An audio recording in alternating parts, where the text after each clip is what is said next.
அனைவருக்கும் வணக்கம். இது வண்ணத்தமிழ் டிஎன்பிசி உங்களை அன்புடன் வரவேற்கிறது.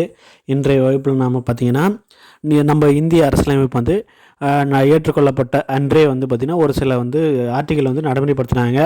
அது என்னென்ன ஆர்டிக்கல், எதுக்காக இப்போ நடைமுறைப்படுத்தினாங்க வாங்க தெரிஞ்சுக்கலாம். வாங்க கிளாஸ்க்கு போயிடலாம்.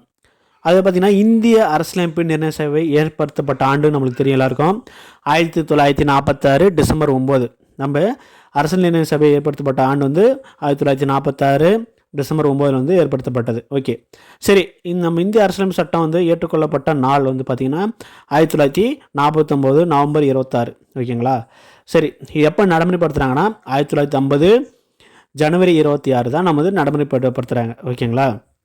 அப்போ தான் நம்ம குடியரசு தினமாக நம்ம அனுசரிக்கிறோம். சரி, நம்ம அரசியலமைப்பு சட்டம் ஏற்றுக்கொள்ளப்பட்ட நாள் பார்த்திங்கன்னா நம்மளுக்கு தெரியும் 1949 நவம்பர் 26 ஏற்றுக்கொள்ளப்பட்டோம். அன்றைக்கி என்ன பண்ணாங்கன்னா உடனடியாக 15 ஷரத்துகள், அதாவது ஆர்டிக்கல் நடைமுறைப்படுத்தினாங்க. ஓகே, அது 15 ஆர்டிக்கல் என்னென்னு பார்க்கலாங்களா? பாருங்கள், ஷரத்து 5, 6, 7, 8, 9. இது நம்மளுக்கு தெரியும். ஏதாவதுங்க குடியுரிமை எதுக்காக உடனே அமல்படுத்தினா குடியுரிமை.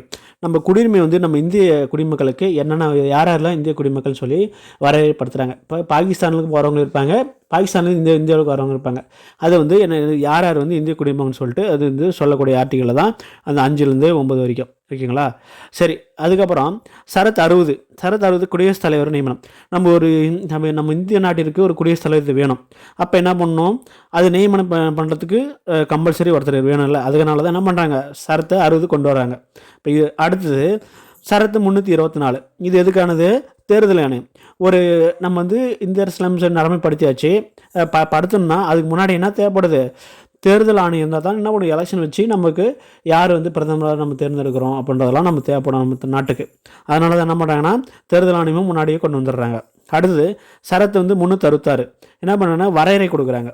ஓகேங்களா? என்னென்ன எதுன்னு சொல்லிட்டு. அடுத்தது ஷரத்து 367 என்னென்னா விளக்கங்கள், என்னென்ன டெஃபினேஷன் சொல்லி விளக்கங்களை கொடுக்குறாங்க. அடுத்தது ஷரத்து 379, 380, 388, 390 இதெல்லாம் என்ன பண்ணிட்டாங்கன்னா நீக்கிட்டாங்க. இதெல்லாம் தேவையில்லைன்னு சொல்லிட்டு நீக்கிட்டாங்க. அடுத்தது ஷரத்து 392.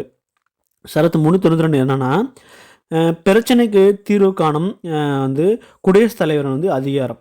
ஏதோ ஒரு பிரச்சனை இருக்குன்னா அந்த பிரச்சனை தீர்வு காண்றதுக்கு குடியரசுத் தலைவருக்கு அதிகாரம் கொடுத்துருக்காங்க. அந்த ஆர்டிகல் தான் 392. சரி, அடுத்தது ஷரத்து 393. இது என்ன சொல்கிறாங்கன்னா குறுகிய கால தலைப்பை பற்றி சொல்கிறாங்க. இந்த 15 ஆர்டிகல் தான் என்ன பண்ணாங்கன்னா 1949 நவம்பர் 26 ஏற்றுக்கொள்ளப்பட்ட அன்னைக்கே என்ன பண்ணாங்க, நடைமுறைப்படுத்திட்டாங்க.